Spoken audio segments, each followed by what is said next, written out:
하나님께서 주시는 말씀을 봉독하겠습니다. 누가복음 11장 14절부터 26절까지 말씀이고요. 한 절씩 교독하겠습니다.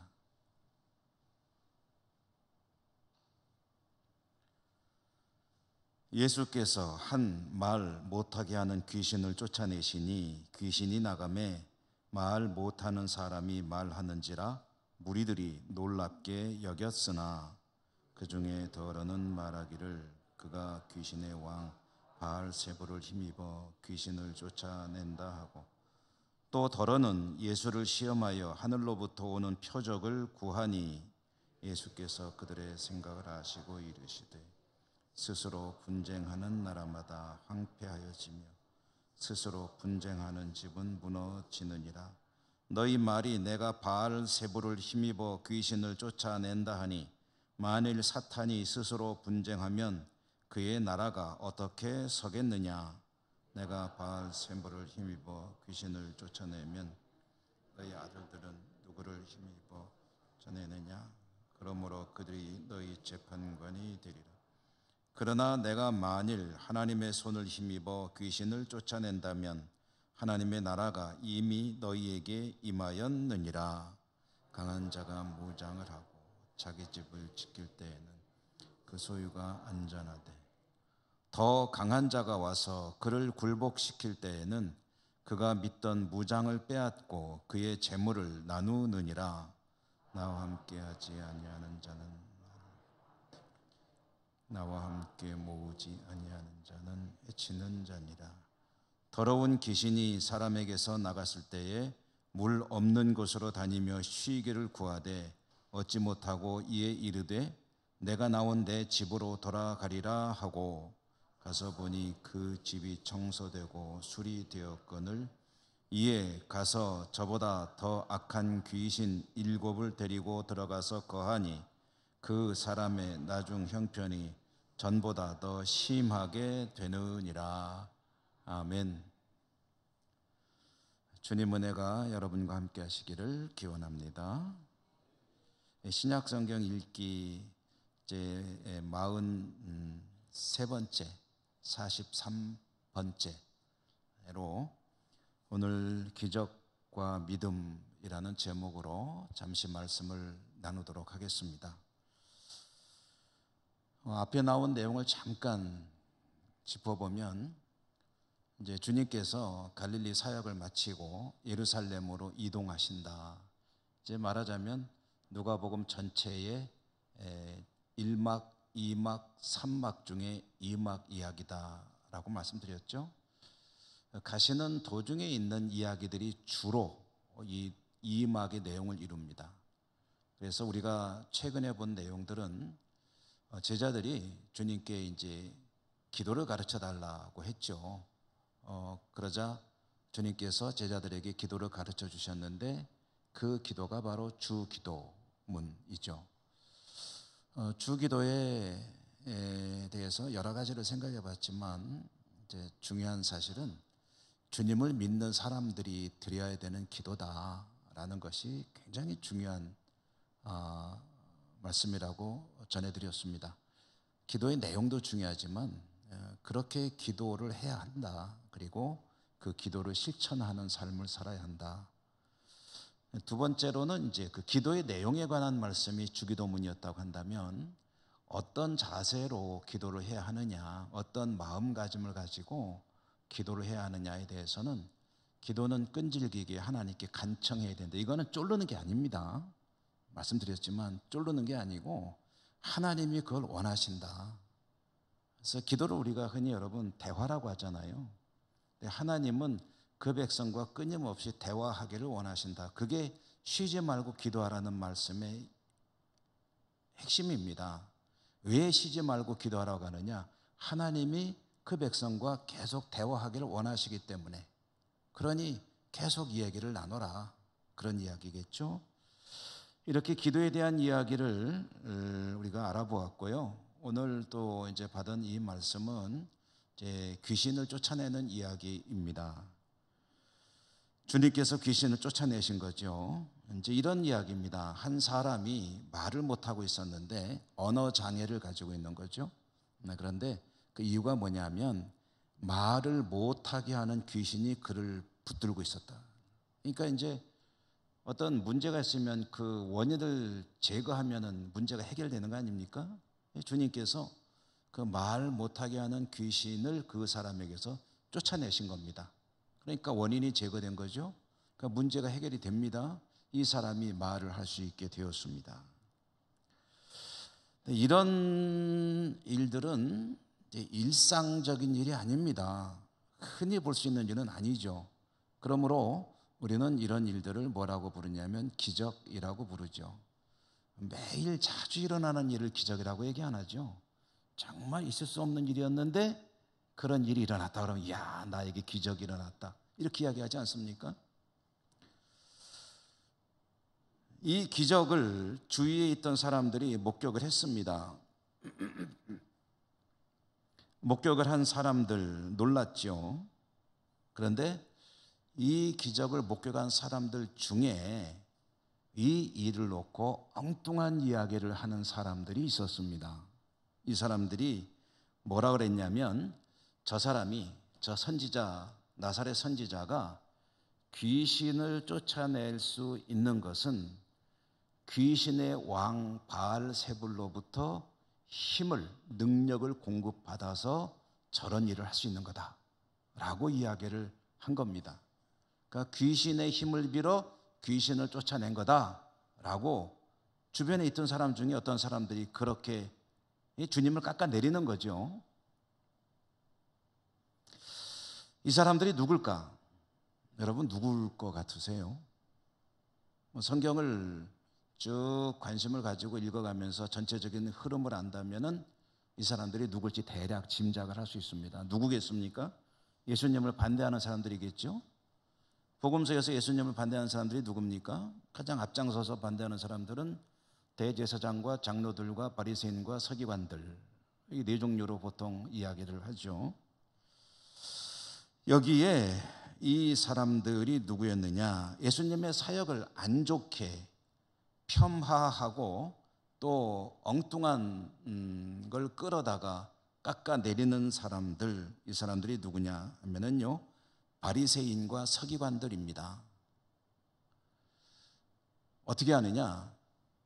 누가복음에는 이 사람들이 누구라고 딱 꼬집어서 이야기하지 않습니다. 어떤 사람들이 그랬다라고 하는데요, 똑같은 사건을 기록하고 있는 마태복음과 마가복음에 보면은요, 그 사람들이 바리새인과 서기관이라고 아주 딱 찍어서 이야기를 하고 있습니다.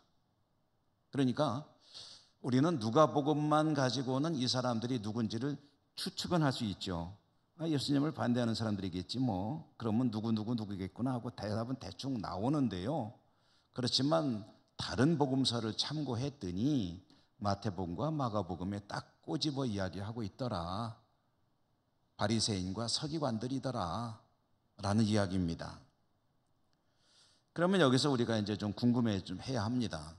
여러분 성경 읽을 때는요, 궁금증을 자꾸 가지고 의문 부호를 붙일수록 그 속에서 많은 것들을 깨닫게 됩니다. 자, 마태 마가복음에는 바리새인과 서기관이라고 딱 꼬집어 이야기하고 있는데 누가복음에는 왜 안 나와 있을까?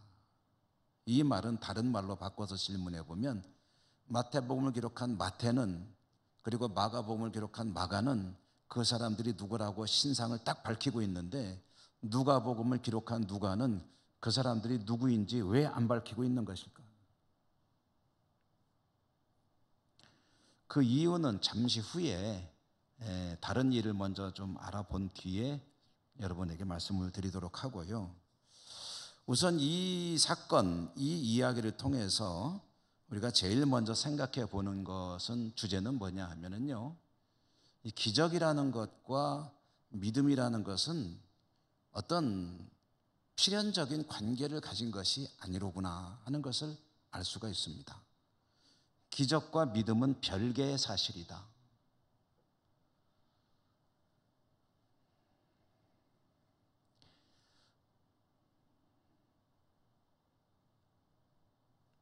성경에는 많은 기적 이야기들이 나오죠. 그리고 기적이 있을 때마다 그것을 목격하는 사람들이 있죠. 이 사람들의 이 기적 사건에 대한 반응은 다양합니다. 어떤 사람들은 그 기적을 통해서 주님을 영접하고 믿음을 가지는 이들도 있습니다. 그러나 또 적지 않은 사람들은 그 기적 사건에 대해서 옆에서 똑똑히 보았음에도 불구하고 믿음을 가지지 않거나 또는 엉뚱한 소리를 하는 사람들도 있다는 거죠. 무슨 얘기입니까? 기적이 있기 때문에 믿음이 반드시 없던 믿음이 생기거나 약한 믿음이 좋아지느냐 하면 그건 아니라는 거예요. 오히려 이런 기적 사건을 경험한 사람들 중에는 믿음이 생기고 주님을 따르는 어떤 결단으로 나가기보다는 야, 신기하다. 그래서 그런 일들에 대한 영적인 호기심만 잔뜩 키워내는 사람들도 있습니다. 대표적으로 사도행전에 그런 이야기 하나가 소개되죠. 사도들이 기적을 행할 때 그걸 보면서 야, 나도 좀 그런 거 좀 하고 싶은데 그 돈 얼마만 내면 살 수 있냐고. 돈을 줄 테니까 좀 나한테도 그런 능력을 갖게 해달라고 하는 사람도 있잖아요. 그렇게 반응하는 사람들도 있다는 거죠. 그러니까 기적이 눈앞에서 벌어지기 때문에 그 기적 때문에 믿음에 뭔가 좀 긍정적인 영향을 미치는 것이냐 하면 그건 그렇지 않다. 이 사실을 오늘 이 말씀이 우리에게 알려주고 있다는 것입니다. 대체로 사람들은 신비로운 일이나 이와 같은 어떤 능력이 드러나는 그런 일들을 보게 되면 관심을 가지게 됩니다. 호기심도 가지게 되고요. 근데 이것이 이제 믿음의 사람들, 이미 하나님을 믿고 살아가는 사람들에게 이런 기적이 만약에 일어난다고 한다면 그러면 상당히 믿음에 도움이 될 것으로 생각을 합니다. 믿음을 가진 사람들의 100명에게 물어본다면요. 100명 중에 한 90명 정도는 그렇게 대답할 거예요. 당신에게 하나님이 이런 기적을 보여준다면, 당신이 원하는 그런 은사나 능력을 갖게 해준다면, 제가 가끔 말씀드리잖아요. 하나님이 나에게 은사를 좀 주신다면 무슨 은사가 갖고 싶으냐 하면은 저는 병 고치는 은사.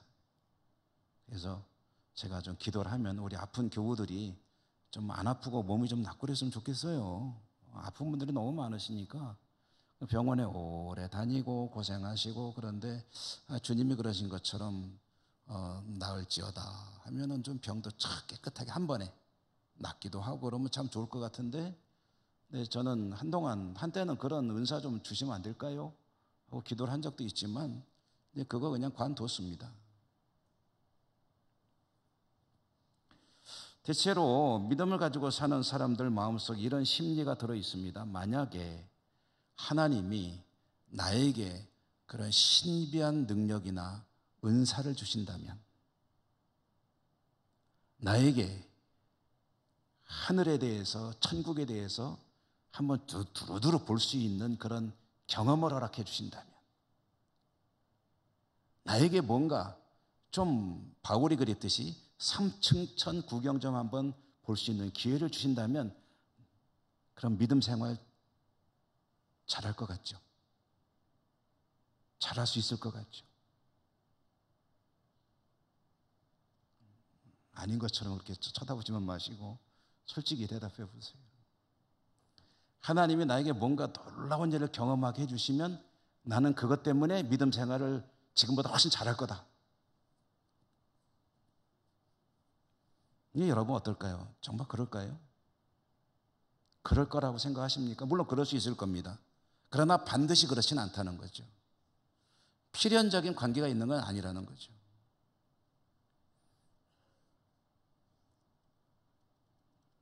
여러분들이 보신 경험들도 있으시겠지만 하나님께서 어떤 은사를 줬기 때문에 그 은사 때문에 그 사람의 신앙생활이 좋아지는 경우도 있지만 오히려 망하는 길로 가는 사람들도 얼마든지 있습니다. 주신 은사가 영적인 허영과 교만이 돼가지고 나중에는 이상해지는 사람들도 얼마든지 있습니다. 우리나라 이단의 역사의 원조라고 할 수 있는 남대문 교회 장로였던 박태선 씨 같은 경우는 그 은사를 안 받았을 때는 뭐 그런 평범한 사람이었죠. 근데 그에게 여러 가지 은사가 나타날 때 사람이 이상해져 버리고 우리나라 모든 이단의 원조가 되어버리고 말지 않았습니까?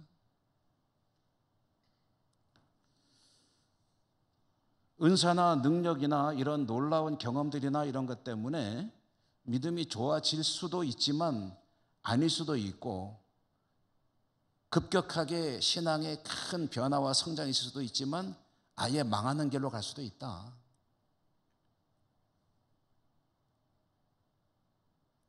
왜 그러냐? 왜 그런 거냐 하면은요, 기적이 결코 믿음의 근본이 될 수가 없기 때문입니다. 이런 신비로운 체험이 믿음의 근본이 되는 것은 대단히 위험한 일이라는 거죠.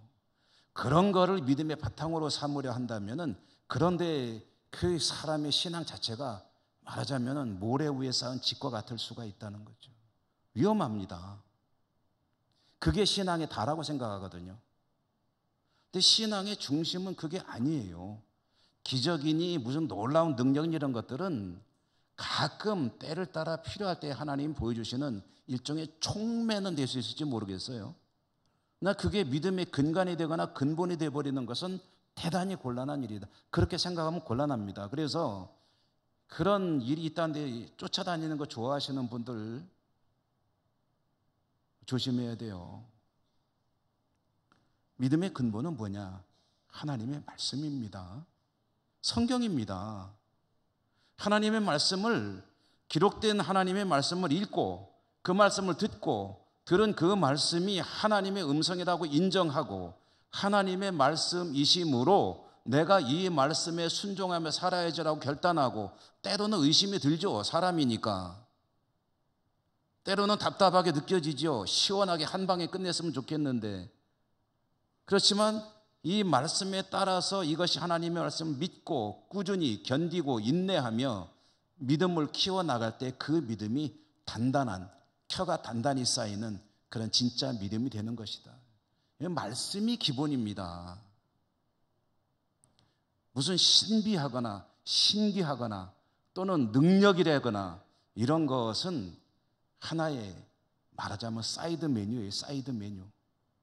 맨날 먹어야 되는 것은 하나님의 말씀입니다.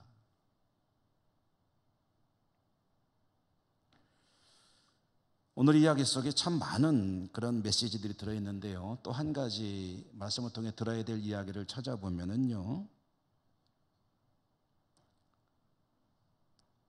이 바리새인과 서기관들, 마태복음이나 마가복음, 누가복음엔 누구라고 딱 지정 안 했다고 그랬죠. 이게 굉장히 중요한 의미가 있기 때문에 좀 이따 말씀드리겠습니다.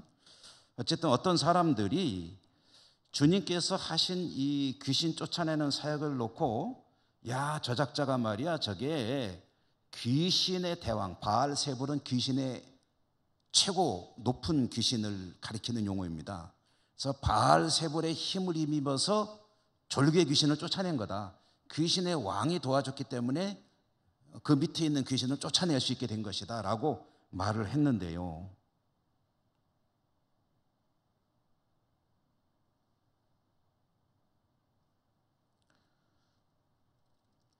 누가가 왜 이 사람들이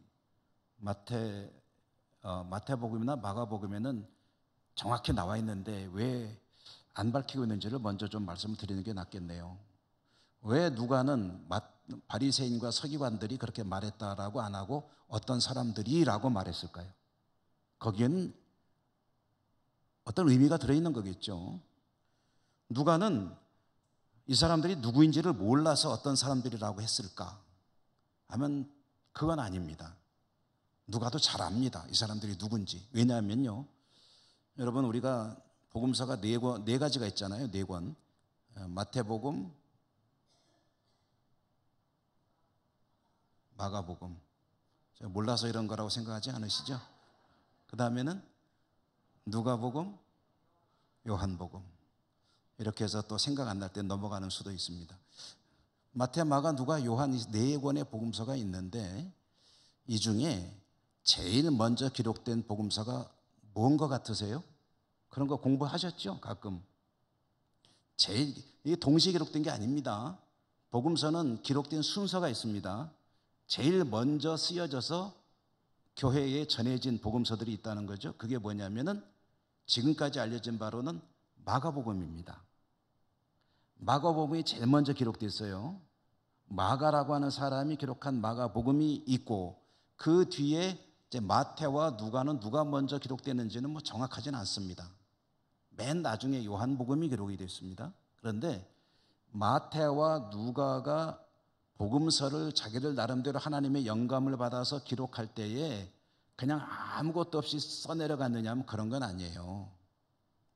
나름대로 많은 교회들이 가지고 있는 간증들도 수집하고 자료들도 수집하고 해서 하나님께 성령의 인도하심에 따라서 이 체계를 써내려가게 되는데 그때 마태와 누가가 참고했을 책이 어떤 책이냐면은 마가복음입니다. 왜요? 먼저 나왔으니까. 마가복음을 보면서 자기들이 가지고 있는 여러 가지 하나님 주시는 메시지들을 거기다 기록하고 첨가하면서 또 나름대로 수정해야 될 건 수정하면서 이제 기록해서 남긴 책이 마태복음이고 누가복음인데 그러면 누가가 나중에 마가복음을 보면서 쓰면 이게 누군지 거기 나와 있는데 왜 서기관들이라고 안 쓰고 어떤 사람들이라고 썼느냐 하면 여기에 하나님께서 누가를 통해서 하시고 싶은 말씀이 있는 거죠. 아무 이유 없이 안 밝힌 게 아니라는 거죠. 왜 안 밝혔느냐? 제가 그 말씀을 드리기 위해서 조금 설명을 길게 했습니다.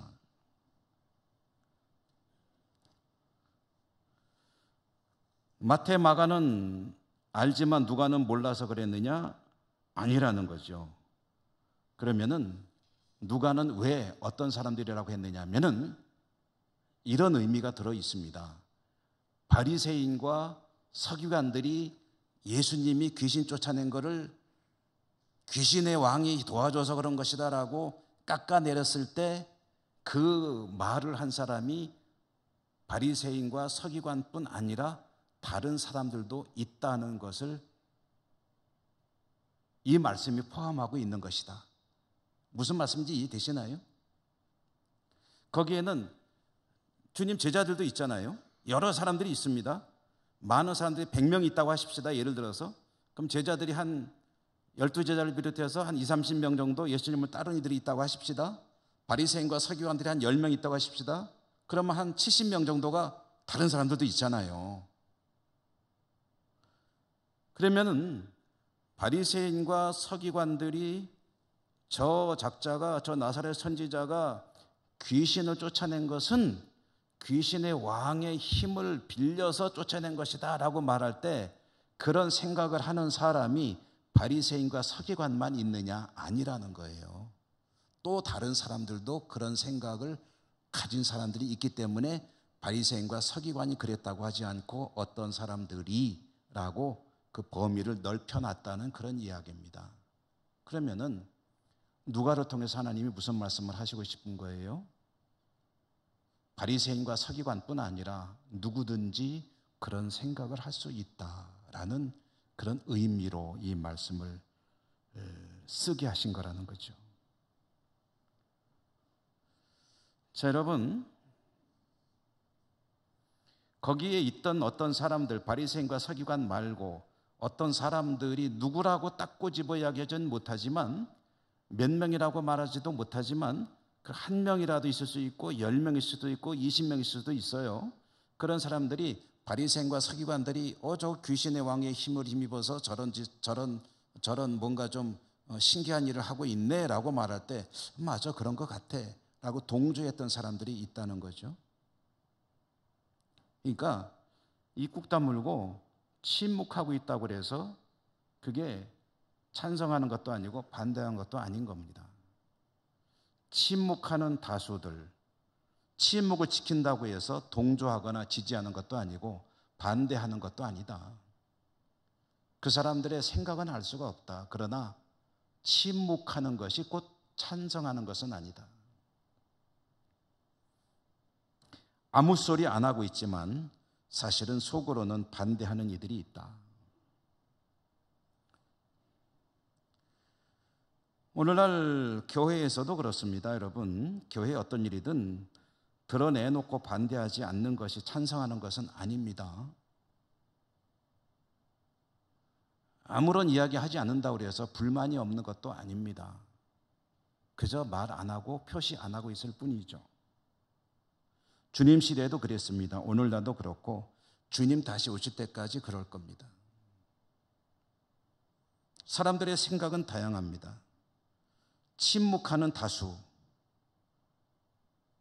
조용히 그저 묵묵히 따르는 것 같다고 해서 다 따르는 것이 아니다. 중요한 것은 중심입니다. 중심. 나도 모릅니다. 내가 반대 안 한다고 해서 과연 주님을 적극적으로 믿고 따르고 지지하고 있다고 할 수 있느냐 하면 그건 아니에요. 사실 나도 내 자신을 모릅니다. 그러므로 끊임없이 자기를 성찰하고 자신의 내면을 들여다보고 과연 하나님 앞서 내 믿음은 어떤 것인가를 스스로 점검하며 말씀의 거울에 비추어 보고 그러면서 우리 신앙을 새롭게 해 나가야 된다는 거죠. 가만히 있는 것이 반드시 찬성하거나 지지하는 것은 아니다. 자, 오늘 이야기 속에서 또 한 가지 우리가 반드시 생각해 봐야 될 문제가 있습니다. 자, 그러면 이 바리새인과 서기관을 중심으로 하는 이 사람들, 주님의 이 귀신을 쫓아내는 이 일을 놓고서 저거는 저 귀신의 왕이 도와줘서 그렇게 할 수 있는 거야 라고 그 주님이 하신 일에 어떤 그 일을 깎아내리는 사람들, 엉뚱한 이야기 하는 사람들, 이 사람들은 왜 그러는 걸까요?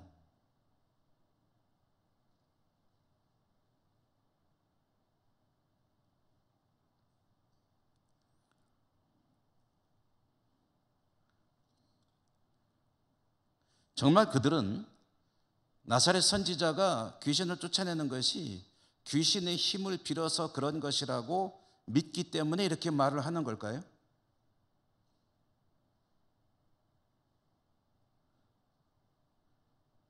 이 사람들의 중심이 바리새인과 서기관이라는 것을 말씀드렸죠.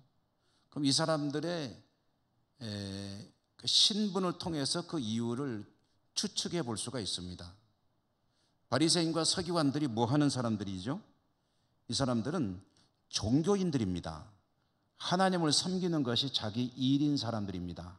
바리새인과 서기관들, 말하자면은 하나님을 섬기는 일에 자신의 생활 모두가 다 달려있는 사람들이라는 거죠.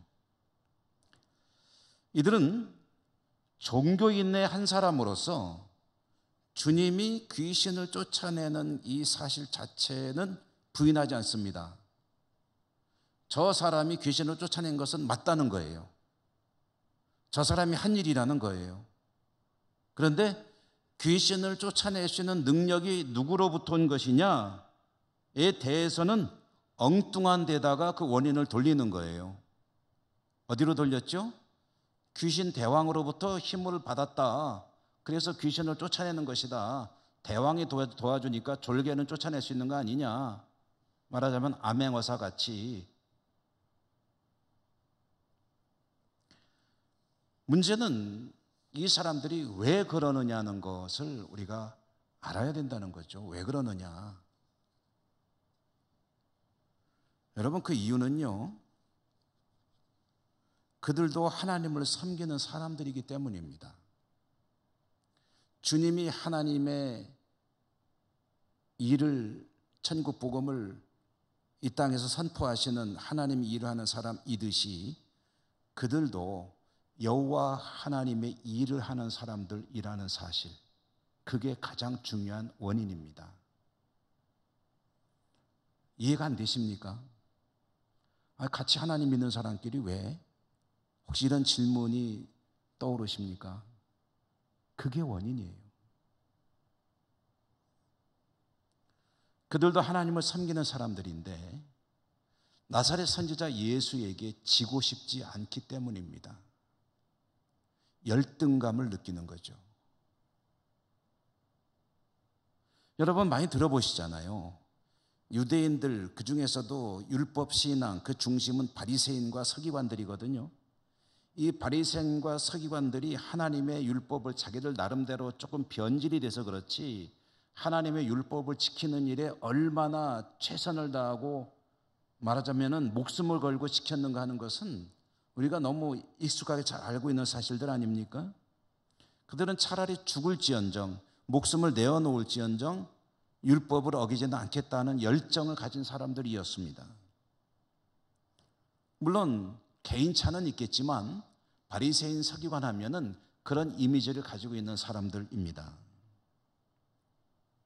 하나님을 믿고 섬기는 일에는 적어도 누구에게도 뒤지고 싶지 않은 사람들이라는 거죠. 그런 그들에게 주님은 어떤 존재로 등장하고 있느냐 하면은 무서운 사람인 거예요. 그 능력을 도대체 어디까지인지 알 수가 없어요. 자기들은 엄두도 못 내는 일을 막 하는 거예요. 수많은 군중들이 얼마나 그 나사렛 선지자를 지지하고 환호하고 따르는지 자신들은 그렇게 아무리 하고 싶어도 안 되는데 그 사람 가는 곳마다 구름같이 사람들이 따라다니는 거예요. 하나님을 믿고 섬기는 일에는 절대로 누구에게도 뒤지고 싶지 않은 그들이 볼 때는 거대한 장벽과 같은 존재예요. 예수, 나사렛 선지자 예수는. 경쟁자요, 어떻게든 극복하고 싶은 상대인데 엄두가 안 나는 무서운 사람이 바로 나사렛 선지자 예수입니다. 솔직히 말하라고 하면 그렇게 말할 거예요. 능력으로 저 선지자와 우리와는 비교조차 할 수가 없도다. 자신들이 얼마나 초라해지는지 몰라요. 나사렛 선지자 예수와 비교해보면. 하나님에 대한 열정이 넘치는데 그 나사렛 선지자 앞에만 서면 그만 바라보면 한없이 작아지는 존재라는 것을 자신들이 깨닫습니다. 막강한 능력자죠. 그때 그들이 선택한 길이 뭐냐면 어떻게든 넘어뜨리는 겁니다. 어떻게든 제거하는 겁니다. 그 앞에 가서 존경하고 추앙하고 가르침을 받고 하는 길을 따르는 사람들도 간혹 있었어요. 바리새인 중에도. 우리가 잘 알고 있는 대표적인 사람이 누구입니까? 니고데모나 또 누가 있더라? 그런 사람들.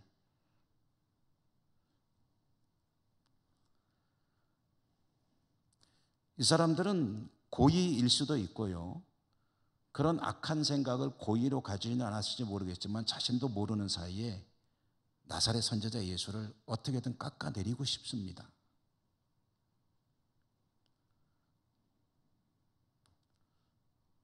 만약에 그들이 이 사람들이요 하나님에 대해서 모르거나 하나님의 일을 하는 것에 대해서 관심이 없는 사람들이었다고 한다면 이렇게 길을 쓰고 나사렛 선지자 예수를 넘어뜨리려고 하지 않았을 거예요. 별로 관심도 없었을 거예요. 저 사람 그렇대? 그래. 아이고 신기한 사람이네. 하고 그냥 넘어갔을 거예요. 그렇지만 하나님을 섬기는 사람으로서 같이 대비해 볼 때 도저히 자신들이 감당할 수 있는 사람이 아닌 거예요. 자신들이 할 수 없는 일을 그저 척척 해치우는 나사렛 선지자 예수. 인정하고 싶지 않습니다. 시기 질투가 북받쳐 오르는데 감당할 수가 없습니다. 어떻게든 깎아내리고 싶습니다. 그러니 나오는 말이 뭐냐면 귀신 쫓아내? 그저 귀신 대왕한테 힘 빌어오는 거야. 하나님의 능력이 나타난다고 말하고 싶지 않은 겁니다.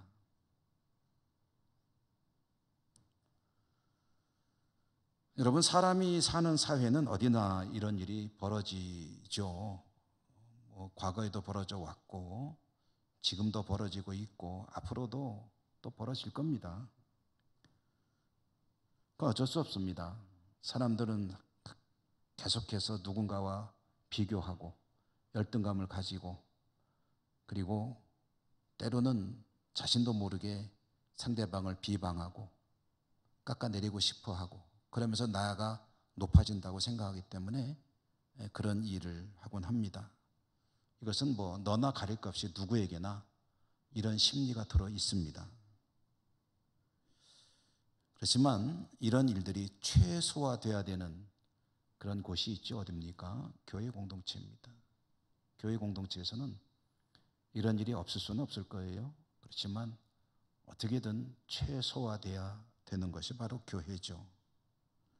누군가가 하나님께서 축복하시고 그에게 은혜와 은사를 내려주시고 귀하게 쓰시고, 또 그는 믿음의 은혜와 은사를 넉넉히 받아서 하나님께 헌신하며 충성스러운 믿음을 가지고 살아가는 이가 있다고 한다면, 같이 주님을 믿는 사람이기 때문에 지기 싫죠. 왠지 열등감이 드는 것 같죠. 나도 모르게 경쟁 상대로 느껴지고 시기 질투하는 마음이 자리 잡게 되죠. 그러면 나도 모르게 고의라고 말하지는 않겠습니다. 말 한마디 하다가 깎아내리게 되는 때가 없지 않아 있죠. 사람은 어쩔 수 없습니다. 그렇지만 이런 일들을 어떻게든 최소화시키기 위해서 힘써야 되는 것이 교회 공동체죠. 여러분 어떻습니까? 믿음 생활도 내가 더 잘하고 오래 했고, 그리고 여러 가지 면에서 내가 다 나은 것 같은데, 나는 이렇게 하나님이 복을 안 주시는데 저 사람은 복도 많이 받고, 그리고 교회에서도 사회에서도 모든 일이 다 잘 되고, 은근히 속으로 부하가 나죠. 죄송합니다. 그런 분이 계실까 봐. 지금 그 이야기입니다. 그 이야기예요. 왜 그들은 엉뚱하게 갑자기 귀신 이야기를 들고 나왔을까?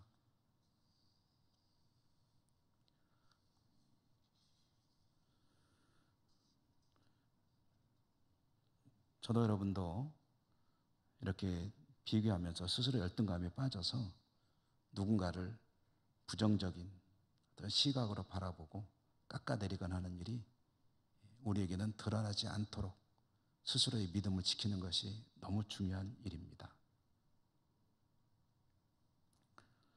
한 가지 더 말씀을 나누고 마치려고 하는데요. 자, 기적을 통해서 믿음이 생기지 않는다고 그랬죠. 이를 잘 보여주는 이야기가 오늘 우리가 읽은 말씀의 마지막 단락 24, 25, 26절입니다. 이 이야기는 그런 거죠. 귀신을 쫓아냈습니다. 한 귀신이 나갔습니다. 나가가지고 어디 돌아다니다가 마땅히 갈 데가 없어가지고 원래 자기가 있던 자리로 돌아왔습니다. 그랬더니 청소를 깨끗이 해놔가지고 아주 좋다 그래서 야, 혼자 살기 아깝다. 그래서 친구 7을 데리고 왔다. 7을 데리고 와서 거기서 같이 살게 됐는데, 이게 무슨 소리냐면은 원래 귀신 하나 있다가 나간 그 사람은 귀신에게 완전히 장악당했다는 소리입니다. 7귀신, 7은 꽉 찼다는 소리거든요. 귀신으로 꽉 차버려, 하나밖에 없었는데 7으로 꽉 차버린 사람이 되었다. 형편이 더 나빠졌다라는 거죠. 이게 무슨 이야기겠습니까?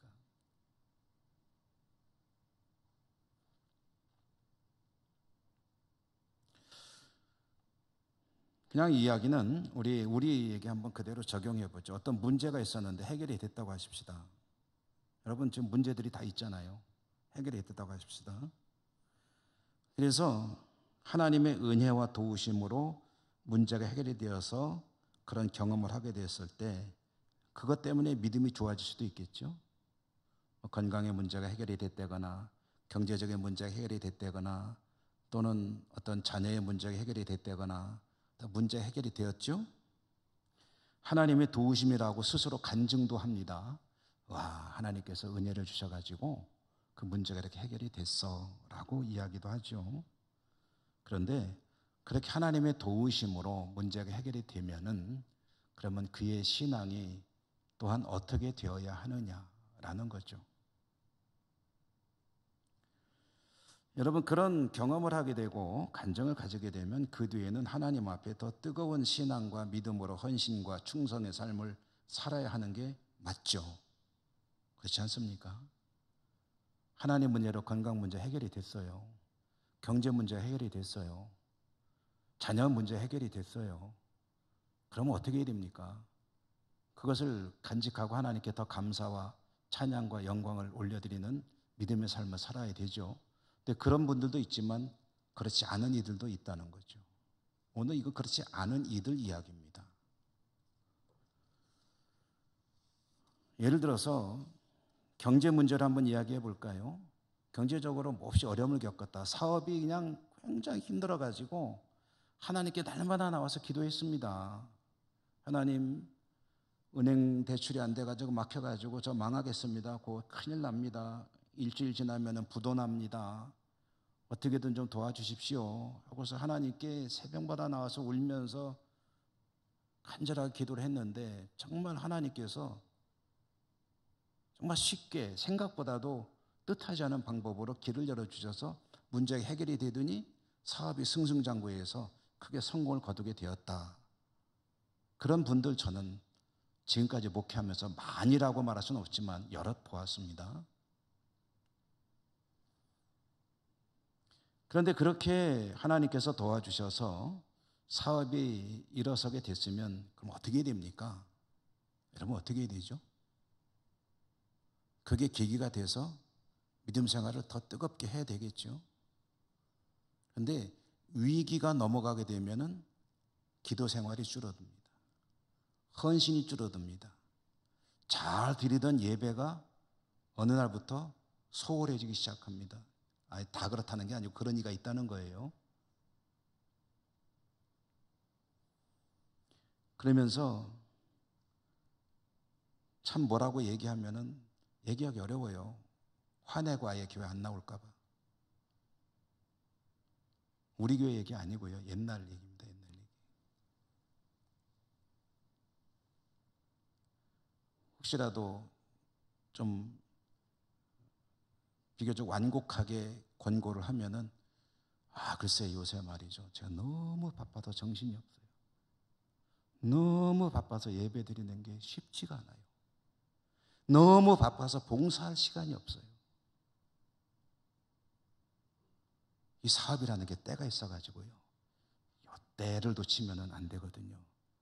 요거만 좀 어느 정도만 되면 제가 봉사도 하고 하랍니다. 여러분 이게 한 마리 나갔다 7마리 들어온 케이스입니다. 자녀 이야기를 한번 또 해볼까요? 제일 우리가 좀 이해하기 쉬운 실제로 많은 사례가 고3 자녀를 둔 부모들 이야기입니다. 왜냐하면 고민이에요. 아이가 고3 되면 대학은 얘 인생에 너무 중요한 문제거든요. 부모들은 노골적으로 말은 못해도 야, 너 가서 예배만 얼른 드리고 와라. 이러는 부모는 참 감사하고 고3 1년 동안은 좀 쉬면 안 되냐.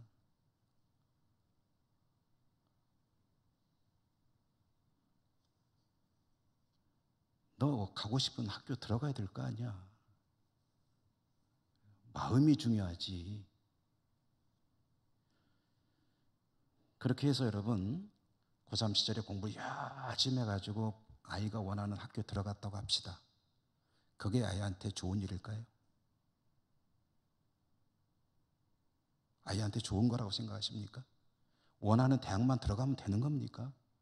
하나님을 섬기는 일을 가벼이 여기고 자기의 목표를 이루었을 때 그 아이에게 그게 도움이 될까요? 대학만 들어가면 단가요?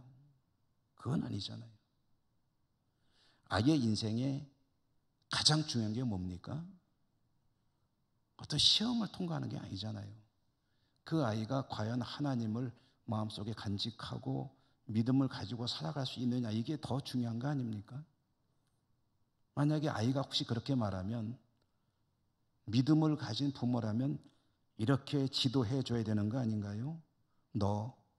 네가 가고 싶은 대학 못 들어가도 괜찮아.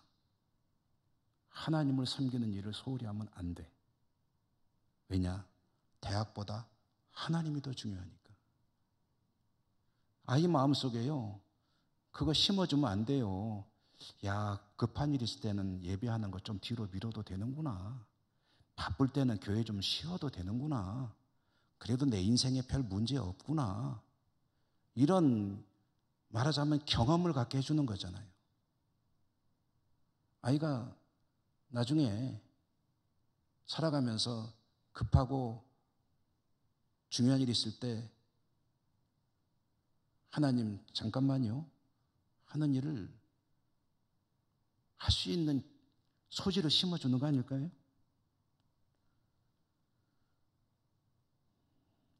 공부를 좀 덜 하더라도, 돈을 좀 덜 벌더라도 하나님을 섬기는 일 절대로 소홀히 할 수 없습니다 라는 것을 스스로 다짐하고 아이들에게도 교육시켜야 되는 거 아닙니까? 여러분, 어떤 문제를 극복하는 게 능사는 아니에요. 우리는 문제 극복하기를 원하죠. 문제를 극복하는 것도 중요하지만 그 뒤가 더 중요합니다. 아픈 것이 해결이 됐으면, 재정의 문제가 해결이 됐으면, 아이의 문제 해결이 됐으면 그렇게 해주시는 분이 하나님이라는 것을 절대 잊지 말고 그 뒤에 믿음은 더 좋아져야죠. 귀신이 왔다고 아이쿠 철통 같은 방어 안 되겠구나, 이 사람은 포기하고 다른 데로 가야 되겠네, 돌아서서 가게 해야죠. 와보니까 아이고 이게 웬일이야, 친구들 다 불러야 되겠네, 이렇게 되면 곤란하다는 거죠.